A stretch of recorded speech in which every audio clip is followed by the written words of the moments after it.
Excellent. All right. It is a pleasure and welcome to the Lax Goalie Rap podcast. My next guest, it is Coach Jay Fulco. Jay, how are we doing today? I'm doing well, man. What's happening? All right. Well, thank you. Oh, man, I'm doing well as well. It's going to be awesome. Looking forward to chatting with you. It says on your bio, you're a cognitive coach. What does that mean? Yes. I train the brain. I train athletes to slow the game down by focusing on cognitive functions. I love it. Yeah, I love it. Slowing the game down is something we talk about quite a bit. And that essentially means, what would you say that means?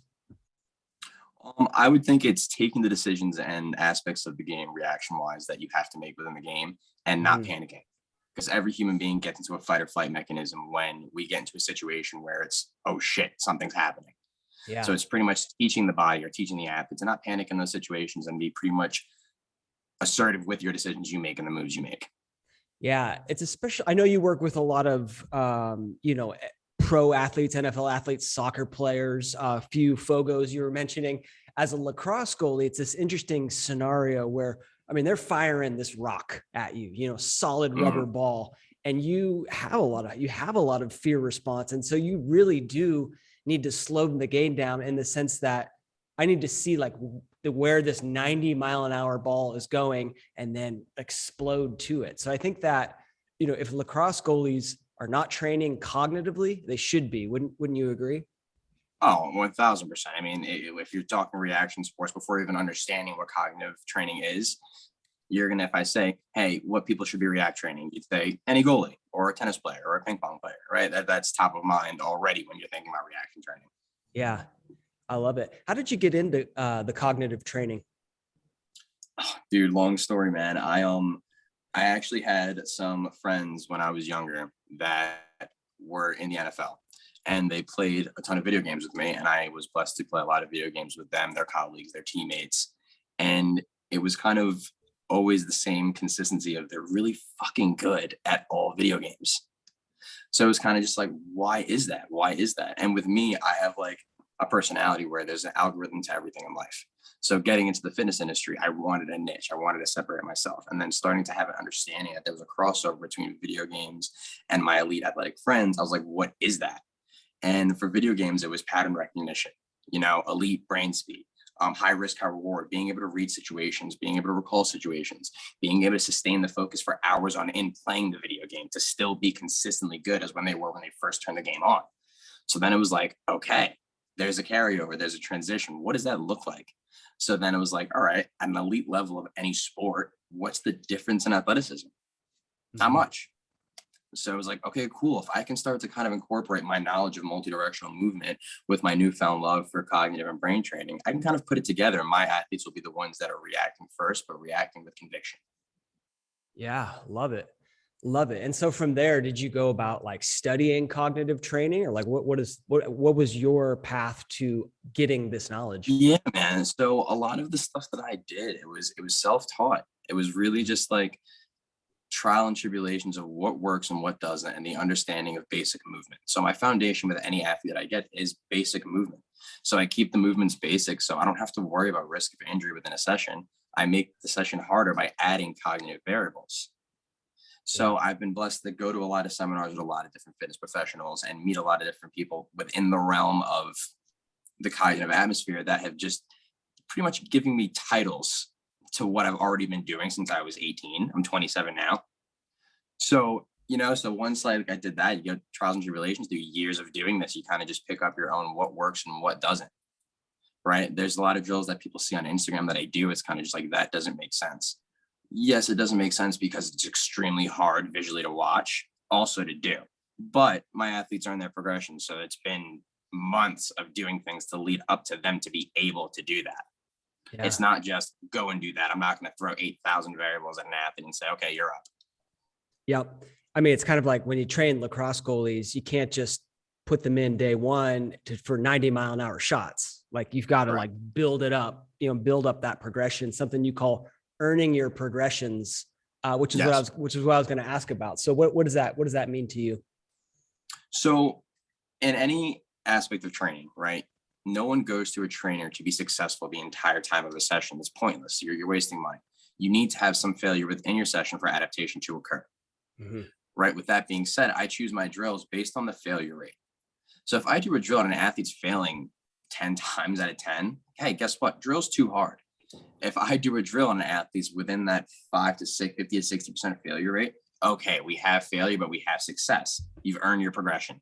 Let's add another variable to it, whether that be movement or cognitive. Yeah, I love it. Love it. Yeah. The same thing goes for taking shots as a lacrosse goalie. It's like, when you're in a training session and if you're making 100% of the saves, like the shots are too easy. And it's the same idea in your drills. Like if you're 100% successful, drills too easy. Let's add some more variables. I love that. I love that. That's awesome. The other thing that you mentioned there that I really love is there's an algorithm for everything. 100% agree. I love it. It's like, if there's something, whether it be in the sports world, in the business world, and whatever, social media, it's figure out, like you can figure it out. And there's an algorithm and it sounds like you're going to get to the bottom of it. And that's kind of your philosophy, huh? Exactly. Absolutely. Yeah. I love it. I love it. Well, cool. I saw a story that you did sort of talking about, your upbringing, which, hasn't always been like, let's put it, the easiest. I was wondering if you can kind of share that story and then, what some of those hardships taught you. Yeah, man, absolutely. There was a point in my career where I had an amazing opportunity to work in the city at a place called Fusion Physical Therapy. And I looked at the opportunity and I was like, okay, these are amazing people that want to see me win. And this is a great place to be.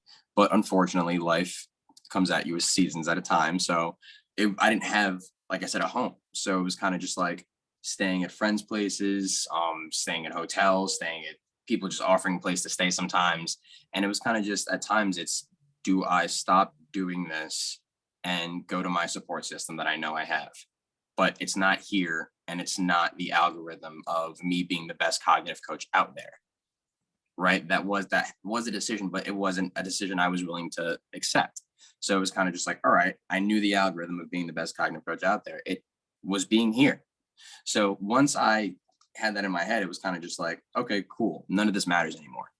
Right. None of this matters. You know what I'm saying? Life's offering me red and yellow lights, but a green light's going to come. You know what I'm saying? Like it's going to be there. Just sit and wait, as anyone ever does. Just be patient, And then once you're patient, it gave me the opportunity to enjoy the process more and accept every day with what it came with, because it was amazing experiences. I met amazing people. I got to train amazing people. I got to do amazing things. I've been to the Super Bowl. I've been to the combine, things that I never thought I'd be able to do.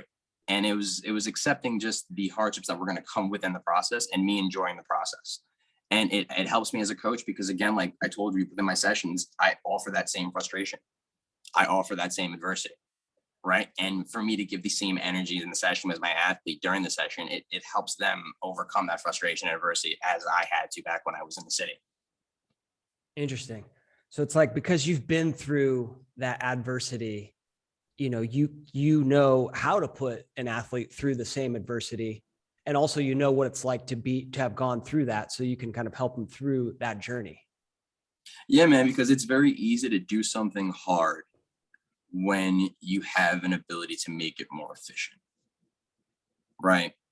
I'm not sure I understand that. Say that again. It's very easy to do something. Very easy to do something hard when you have an ability to make something efficient, i.e. like a crutch or a support system. Right. Mm-hmm. If I can't catch a ball, right, but I have the ability, I have a support system to teach me or help me do that to make the ball catching easier. Right. Yeah. It's easy to do. I have that self-confidence. I did it. But now what if you don't have that ability to have that mitt or to have that excess support system to make that catching the ball easier? What if you actually have to just sit and wait that week longer, that month longer to learn how to catch the ball yourself? Not everything in life is going to come with something that makes it more efficient. Sometimes you have to just figure it out. You know what I'm saying? Like it is what it is. Like you don't get that efficiency always. Like, and I offer that with my drills. Like sometimes an athlete sits there and they'll get frustrated with the drill. And it's like, yo, I'm not changing the drill. Yeah. I'm not going to do anything within this drill to make this more efficient for you. You're going to figure it out. And when they figure it out and it becomes this, that, and the third, and then it's posted on Instagram, they're like, oh shit. I'm like, yeah, you did that. That's you. You know what I'm saying? You overcame that adversity. I didn't have to give you efficiency. I didn't have to sit there and say, okay, here, take this to make it easier for you. No, you figured out what the hard was. Sometimes hard is hard. I love that. I love that. And a lot of times you got to let those athletes figure it out on their own, cause then like That's it. once they do, like you see that look in their eye and like, I got it. And I mean, for us coaches, that's kind of what it's all about, huh? Hmm. Yeah. Um, awesome. Are there, I mean, you say you offer this adversity and this frustration in your training sessions. Is that, is that through the drills, or is there other, like, I don't know, lessons or speeches you're giving them to kind of up that Well, adversity and frustration? I mean, listen, I'm no therapist, right? So what you get within a session is Jay. If I'm able to connect with you through my experiences, that is what it is. But in terms of adversity and frustration, it's the drills. Yeah. No athlete, no competitor likes to be bad at something, let alone have the coach that's doing it better than them. Everyone, they hate it. They can't stand it, right? So I compete with my guys. If I show a guy a drill and he's like, I can't do this, you do it. Okay, I'm going to do it. I make sure I'm able to do my drills before I show my guys my drills. Because again, I already know the vibes. I'm an athlete myself. I'm a competitor myself. That's what I dig in the session. You know what I'm saying? Like there's times when like I'll have a session planned, but we're spending the hour on the drill, and that's the training. The athlete figuring out their own efficiency to get within the drill to make the drill successful is the training. That's sports. Yeah. Right. While they're doing that while doing basic movements. I love it. And people don't understand, like that's sometimes you deviate from the plan. Got to. Yeah. I mean, yeah, you got to. I mean, maybe, yeah. So if you like, let's say I'm a 16-year-old lacrosse player. I come to Coach Jay and I want to work with you. Like, what does a session look like? Where do we start? What do we go through? Oh, dude. So with anything, I call it putting my athletes under a microscope. So I have very good resources around me. So I have a physical therapist that helps me out, and we look at athletes and see where their compensations are movement wise. So you're going to look at me and say, hey, Coach, I want to train you through cognitively. Excellent. But that's also going to involve some multi-directional training. I'm going to teach you how to transition and cut, right? Because we need to know how to do that. I want to make sure you're doing that efficiently while doing the cognitive training that I'm giving you. Mm-hmm. So we do an assessment. We assess how they move. Once I assess how they move, say Charlie has a left ankle stability problem, right? I'm going to now devise a session that's a speed wise that's going to dictate him getting more stability on his left ankle. But I'm going to do that while forcing him to make decisions on that left side. Because sometimes athletes, right, an athlete may not be good at making a decision on the right side more so than the left side. And it's because of the tension they're able to create on that side. Their body's not comfortable doing shit on that side with anything. Mm-hmm. So if I can interline the two, we're winning, right? So some people think like, oh, I can't catch from my left side because that's harder. No, maybe it's because you're just not used to creating tension on your left side of your body or doing anything in a fast-paced, fast motion. Mm-hmm. Let's see if we can interlock those two. Right. So then our sessions will be devised around multi-directional training along with cognitive training. Depending on, again, the position that the person is, I'll gear my drills cognitively towards that. But the movement training stays the same, no matter what position you are. I'm going to teach you basic foundational movements to just have a good cornerstone. Love it. Love it. Yeah. And going through some of your Instagram drills, what surprised me is, the comment you just made is like, doesn't matter what position you are, what sport you're playing, it's kind of the same cognitively, I guess, if that's the word. Like I saw you training a soccer player, right?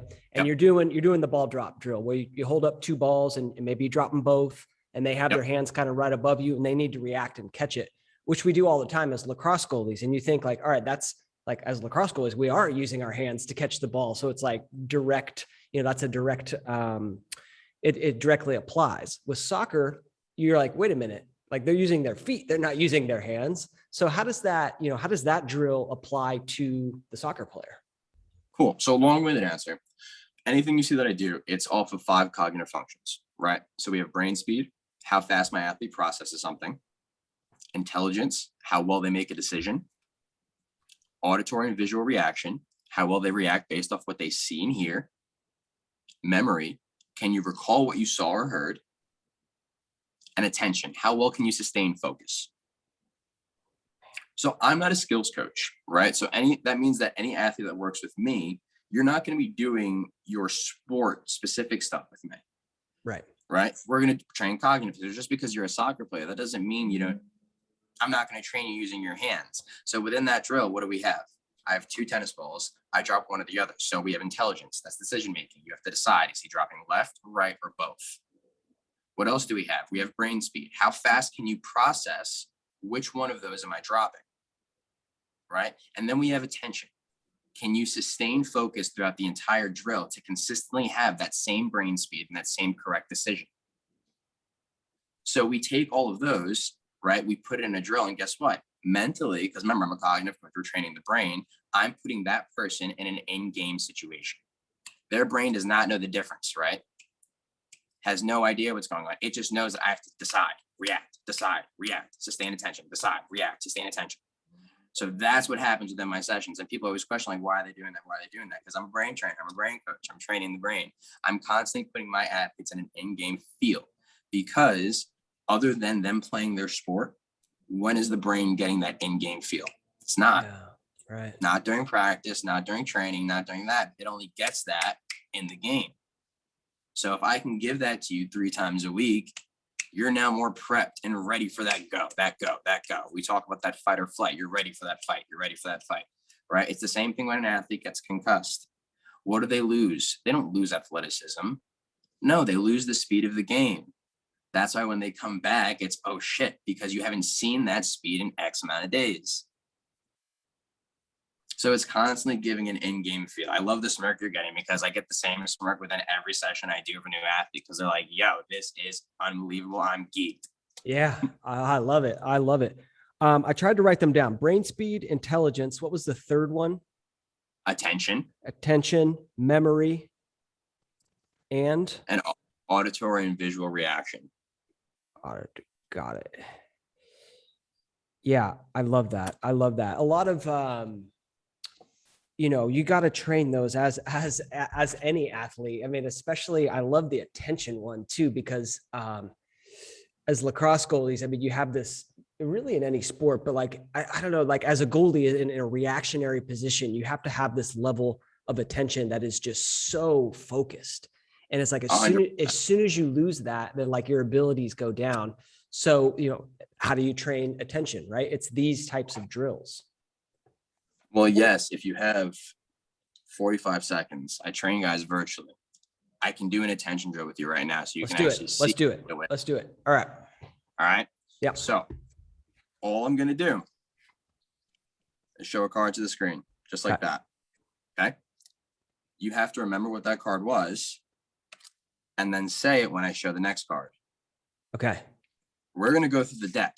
So this is how it would go. It'd be 6, 3, queen. I got you. So I say the last card you just showed. Exactly. Okay. Exactly. All right. Standing focus and memory. Okay. You ready? Yeah, let's do it. We're starting off. Let's go. Okay. 4, 8, 6, 10, 3, king, joker, 5, 4, 9, ace, 10, 3, 7, jack, 5, 10, 8, 10, 2, 8. Don't lose it. 3, jack, deuce, 9, queen, 6, 7, 6, 2, 5, 4, 9, ace, Brad. joker. Yeah, that's great. I mean, just like I feel it. I feel it in my brain, like the level of focus. So you get a mental cramp, and then when it's done, it's. Yeah. So we take it a step further sometimes, right? I'll be training with someone for months on end. I have a guy in the Eagles I train. I've been training him virtually for over a year now. We'll do that drill, and then I'll say, what was the first card I showed you? Yeah. And well, the first card it was. And that's where we get to with it. Again, that's memory. It's being able to recall. Can you recall again? For a goalie, right? Something as simple as recalling how someone shoots. Right? That level of focus or attention to a game, attention to detail can make or break so much. Mm-hmm. To be honest with you, because if you can recall how someone shoots, you start looking at the trajectory. People don't understand this, but when you really slow the game down, these are the little details that our bodies can pick up. Right. And then we'll react to cognitively. Human beings are amazing fucking individuals. Like we are amazing people. Like the things that we can do and we can unlock, the potential that we have is wild. It is wild. And there's no ceiling. I coach with no ceiling. I don't look at anything like it can't be done. Yeah. Love it. Love it. So if kids are, at home listening to this, well, first of all, they should train with you. You just mentioned you do virtual sessions, which is awesome. I'll link up to your Instagram or email at the end of this, or when this comes out. But what are what are some things I can do all by myself at home? So something as simple as taking those cards and doing that drill yourself. Yeah. Putting on the ground, going through the deck, ready, sitting there and just focusing on something. All right. Focusing on something. You can do, honestly, I laugh at it when I get the question like that, because I can sit here and give you 1,000 drills you can do by yourself, because it's all creativity and just like, all right, you want to do a decision-making drill? Yeah. You sit there and you take 2 cards, flip them over, and as fast as you can, say which one's higher. Yeah. Right. It's all about not cheating yourself. If you really want to get into it, you can dive into it, and it could be a rabbit hole of success. But again, it's all on you. Do you want to take the time to sit there and flip cards over and say which one's bigger, and then say which one's smaller, and then go on grabbing which one's bigger, grabbing which one's smaller, right? And then you can dictate a card to a hand, and the variables are endless. Yeah, I love it. I love it. And then you can, if you have a partner, a parent, a friend, you can add then the variable, then we just go infinite in terms of the number of drills we can do. I saw you were doing one with a ping pong ball, 2 ping pong balls, and you essentially just hit them at the athlete and they've got to catch both of the balls. I love that. Love that drill. The other thing I've seen you use quite a bit is those little, I don't even know what they're called. They're little light up sensors. Yeah. They're fit lights, LED lights. Yeah. And you can kind of describe some of the drills that you do with, could you describe some of the drills you do with those and kind of what that's working? So what the fit lights do, it gives me a tool to pretty much give a tangible number to certain reaction components that I do. So what I do with the fit lights is I take the 5 cognitive functions and we use the fit lights for the drills. So like one drill will be brain speed processing, right? So one light comes up, athlete has to take their hand, put it in front of the light. Another one comes up, they do it 15 times. It gives me your average reaction time. And then it tells me how long it took you to do it, right? Sustaining focus. I'll take an athlete and do that same drill I did for brain speed, but they'll do it for a minute. And I'll see how long can you sustain that reaction time within the minute. We then have memory. Lights come up, they go away. I tell you a light to pick, you have to go hit that light. Yeah. Right?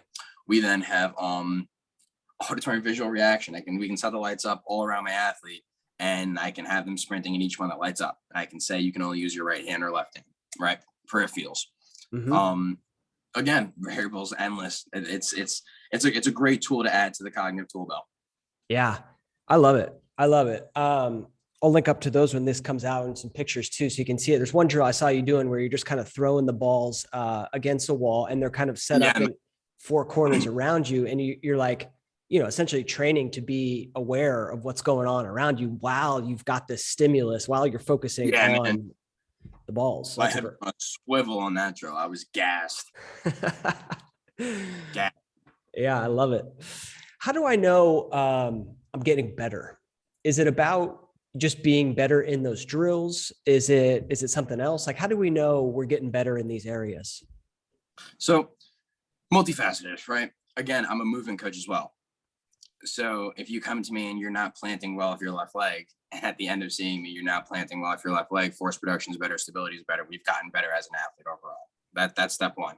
Step 2 is if you're now doing those things within these cognitive functions, these cognitive variables being added to your drills, I know that the base foundation has gotten better, right? It's not necessarily like a level system. Like I want to get to level 10 Coach Jay cognitive because I know I've made it. No, it's pretty much the cognitive variables assist me in making sure that your base foundation, your cornerstone, is as strong as anyone else's, right? So the big thing for me with someone getting better, are you moving better? Are you moving better? Like within the drills, I can see if you're reacting better. Then using the fit lights, I have the tangible numbers to go to and say, hey, you're actively reacting faster. Yeah. But if you're able to do a drill, if I have an athlete sticking on their left leg, right? For instance, and day 1, it's just, okay, stick left leg. A month from now, it's okay, stick opposite direction I point. A month from now, it's okay, stick opposite direction I point, call out the smaller number while catching 2 balls. if you're getting to the stick out the opposite number, call it the opposite number, catch the ball's point, you're sticking and you're creating good force and good stability, winning. That's Yeah. most what I care about. I don't care what level drill we really get to. I care about, is your base foundation movement wise okay? Got it. Yep. Yep. Makes perfect sense. And when you say sticking, you're talking about like changing, like stopping, changing directions, going one way to the other. Sticking the landing. Got it. Like a single leg stick. Yep. Yep. Awesome. Are there any like, you know, I'm sure you follow some other coaches in your industry. Are there any things that you hear that are like, no, that's not right? Kind of like some things that, you know, some myths, if you will. Honestly, dude, the biggest thing I've learned, I'm 27 now. I've been doing this for 10 years, not cognitive coaching, just being a coach in general. Mm-hmm. I drop the ego and I really don't worry too much about what else is going on out there, what other people are doing. Good. I kind of, part of a winners want to see others win circle. So if you can show me why you're doing what you're doing and it makes sense to you and your athlete's not getting injured and they're not getting worse, I'm all for it. Right. If I went off things I saw, I'd be on Instagram all day, hating everything I saw, you know what I'm saying? And judging everything I saw. It's more so just believing that everybody has the same thought process as I and other coaches do, which we want to put our athletes on a platform to be successful. Yeah, that makes sense. Yeah, I think, you know, because I teach specifics and there's a lot of different ways to play goalie. There's like a lot of different techniques that work. I'm always looking for like, oh, look how this goalie is doing that. Like that might work for this kid over here. And just kind of like, you know, as much inputs as I can get, but then, you know, understanding like, oh, I wouldn't teach that for this youth, for this age goalie. Dismissing, 100%. You know, taking in what works, dismissing what doesn't. You always have reservations about certain things you say. For me, if I can't ask why, or if you don't have the ability to tell me why, I don't really like to put too much thought into what's going on with it. Yeah. Because the why is all that matters to me. Yep. Awesome. Makes sense. The other thing I've heard you talk about, which I think is really important for coaches, is this concept of like sharing your energy. You know, when I watch videos of you, like, I mean, you're into it. Like the guy nails a drill and you know, you're running around like, yeah, exactly. I think that's really contagious. And I think that any coach, whether you're doing cognitive, goalie training, what have you, should bring that into their game. Wouldn't you agree? Yeah. You can't teach that though. That's the thing. You can't teach that. That's like, are you open to being open? Right? Because the session's not about me. It's not. I don't give a fuck what anyone thinks about what I'm wearing, what I look like, how I react to them doing the drill. It's not about me. It's about the athlete. And at the time, like whether it's getting filmed or not, I'm geeked. You know, I'm geeked they got the drill because I share that, because that success is dope, because I'm with you, spending the time to do that, waking up those certain hours, like going to the session, sweating with you, going through the trials and tribulations of like, I'm getting geeked talking to you about it. You know what I'm saying? Just like going through it, just like, yo, like we went through this together. Like, let's do it. Success. What's next? Success. What's next? And it's always a what's next. Like, I'll get geeked, switch. All right, new drill. What are we doing? Yeah. This is what's happening now, right? And it, like you said, it's contagious. Yeah, I would recommend every coach do that. If you can get to a session and you can tap into wherever you were as a kid playing sports with your boys or whatever it was, just being that person, putting yourself in that shoes of that energy of being a competitor, being an athlete, and having that feel of wanting to be around someone that wants your goal just as much as you do. Mm-hmm. Yeah, bring that to your session. 100%. That's the sauce. that's like I tell people all the time, if 1,000 people train with me and 999 people say, I train with Coach Jay because he tells funny jokes, I don't care, because I know what I'm talking about. I don't need somebody to stroke my ego and tell me I'm great. You want to be around me for an hour, come through. I got energy for you and I got a good session. Yeah, I love it. Yeah, you can't teach it, but like, you know, if you're a coach and you get into it for the wrong reasons, that's, you know, that's where it starts to come out. If you ask me, like if you're there and you're there for the right reasons and you're training that kid and you want his success more than anything, when you see that, like you're juiced. Right. And juice. Yeah. I love it. Juice. Yeah, awesome. I love it. Cool. Jay, this has been tons of fun. What else should we talk about? Should we go through other drills? Are there other stories, maybe a story of an athlete that you worked with that had success cognitively and what you guys went through? Yeah, man. Actually, recently, my guy I train on the Eagles, Elijah Riley, he just got his first interception of his NFL career in his preseason game. And the day prior, we had done a virtual session. And within that session, I was doing an extremely hard drill with him. I was taking a grid, shading it across the screen. He had to remember each number in the grid and each color of the number. And then he had no idea what question I was going to ask him afterwards. I'd ask him a question and he'd have to answer. He was getting so frustrated during the drill. I was like, fuck, Jay, like, I hate this drill. This is bull, whatever. Prior to that, the virtual sessions we've done have all been progressively harder. And he's consistently gone out of his way, hotels, wherever he was, to make that virtual session happen. And we've never done one a day before the game, and to do it a day before the game. And then the game happened, him get his first interception, him have the ball. It was unbelievable. I was watching it on the iPad. We had a client in the house and he picks the ball off. I toss the iPad. I'm running around the house. I mean, you can picture it, knowing me from my Instagram. I was juiced. Yeah. You couldn't tell me nothing.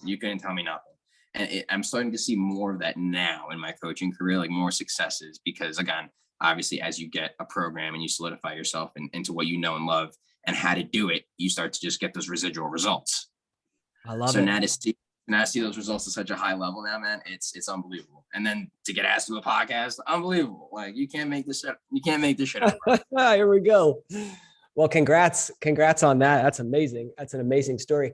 Kind of going back to, just got me a question about, training cognitively. If I'm just getting started with this, what's the right amount of training to do? Is it once a week, twice a week? How should I be looking at that?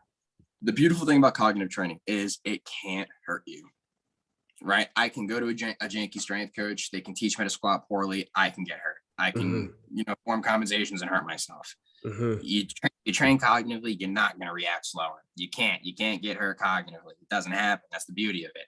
So if you want to train cognitively 7 days a week, do it. But just know your level of being tired. It's being able to judge, right? So that's the biggest thing cognitively. Like on this call right now, for instance, if you're getting tired looking at the screen, if you're getting mentally focused, your time limit, your time span, right? You have to start training cognitively in those certain aspects of time: attention, sustaining focus, right? Yeah, so you can train cognitively every day if you want to. But again, with anything, it's knowing when to stop and knowing what your ceiling is that day of the cognitive training. Yeah. How do I know when to stop? Because when we did that drill, with the cards, we did that example, I certainly felt it. Like I felt feel a little mentally tired, let's say, right? How do I know when to stop if it's not going to hurt me? Like when I'm doing squats, feel when to stop. Feel it. Yeah. I'm like, I can't do another one. I'm going to get hurt. I know it. I'm listening to my body. How do I know when to stop mentally? No, that's a great question. You'll know. So in my sessions, obviously we do sets of things. So on the second set, if your RCS, your rate of success, wasn't as good as your first one, right? Okay, I saw a drop off. Not bad. We still have one more set. Let's see if it was just a bad round or is he getting tired? Our third set happens. If that drop off then happens again, right? Okay, and that's too far off from where he was the first time. So if I do a decision-making drill and out of 6 reps, you get 5 right the first time. Second set, 2 right. Third set, none right. All right, I see where my threshold is. Right. Yeah. And your body will tell you. And that's the beauty of cognitive training. Like as you do it, you'll start to realize shit that you never even knew about yourself, to be honest with you. And people get dumbfounded sometimes when it'll be a next set and they'll get so many wrong. And they'll be like, yo, I just did this. And I'm like, yeah, you're just tired. Take 60 seconds. Don't stress it. Yeah. I love that. I think one of the things I talk about quite a bit as a lacrosse goalie coach is the mental game. And part of it is just developing this ability to push yourself beyond your comfort zone, push yourself beyond your limits, and I think goalies that can do that both physically and mentally are going to be better athletes, better individuals in life. And that's kind of what, I see out of some of your training is we're just pushing the athlete to win, right? To get better, to live outside of that comfort zone. So that's what I love about this training. I appreciate you, man. It's actually hilarious you said that, because there'll be times in sessions where I'll leave an athlete off not being successful at a drill, and I'll say, "Go home, sleep on it. I know you hate it. Sucks to suck. Enjoy." And they'll laugh and they'll be like, "I hate that you just did that." I'm like, "Yeah, I'm not here to give you successes. Like, go home. We'll get it back. We'll get back to it and get back to it." Yeah. Yeah, that's funny. It's on some of your Instagram, you see these NFL guys, these just huge behemoths of a man, No, looking at the screen like, what? Like, I don't know. It's every just, time. yeah. It's funny. Yeah. Awesome. Any other, we mentioned those lights, any other like pieces of equipment that are kind of, that you really like to incorporate into your training? I use tennis balls, cards, and fit lights. Tennis balls, cards, and and I've seen the big like playing cards too. Oh yeah. I got these because I had a weak moment as a coach and I felt bad. I was showing my guys little cards, but I was like, no, forget that. Now I'll use them in different ways. Now I'm going back to the little guys. Yeah. What are some drills you do with those big cards? Oh, easy, man. So like, here, I'll help you out right now. I'll give you a drill for a goalie. All right. Right. So if I'm a goalie, right, and I'm a coach, and you have to save something, I'll just go like this. Which card's bigger? Tell me which one's bigger before you make the save. Ah, love it. Yeah. Right. And then you go with which one's smaller before you make the save. You don't have to say the suit, just say the number. So Yeah. they'll go, you know what I'm saying? Right. Just as simple as that. We call it dual task training, being able to effectively put two tasks at hand at once and offer the athlete to do them without overwhelming the guy. Yeah. It's kind of like you have to make this little cognitive quick decision before you go about making your save. Correct. Yeah. Yeah. I do some training like that. And I've always said that like the more stimuli you can put and the more decisions you have to make when you make that save, like when you remove that stimuli, guess what? That save is so much easier to make. And I guess that's the concept of slowing the game down, right? Correct. 100%. And it's also just about not adding over variables to the situation, because at the end of the day, like, you don't want to prepare somebody for, the end of the world while they're saving a ball. No, you want to just make sure they can do maybe two things. Yeah, right. Yeah, for this one, I'm going to tie both your hands behind your back and your ankles together. Yeah. Yeah. Awesome. Well, Jay, thank you so much for coming on the podcast. If people want to learn a little bit more about you, where do they go? We have Instagram, we have TikTok. The Instagram handle is, I'm old, I gotta look at this stuff now. Oh man, I'm 41. You're not that old. Oh shoot. Instagram is J_Fulco. Okay. And the TikTok is Jay Fulco. No underscore. Boom. Love it. And then if people want to do some of the virtual training, how does that work? Should they just reach out on the DMs? Reach out either TikTok or Instagram. Okay. Do you have any like courses, or is it just all kind of one-on-one type of training? Well, I do semi-privates as well, so I can do 3 guys in a group of one. So I do 3 to a max in virtual sessions. Okay. Because again, people think you have to move. You don't necessarily have to move in a virtual session. You can just be chilling at the crib. But if you want to have pods and go to turf, you can, and I can train you virtually as well, movement-wise with cognitive variables. Awesome. And you're in Arizona? Yes, I am. AZ. Cool. Phoenix? Yes, sir. All right. So if people are in the Phoenix area, reach out, get some elite training, turn yourself into an elite athlete. Jay, if you had to leave the athletes out there with one final piece of advice, what would that be? One final piece of advice. Easy. Don't be slow, bro.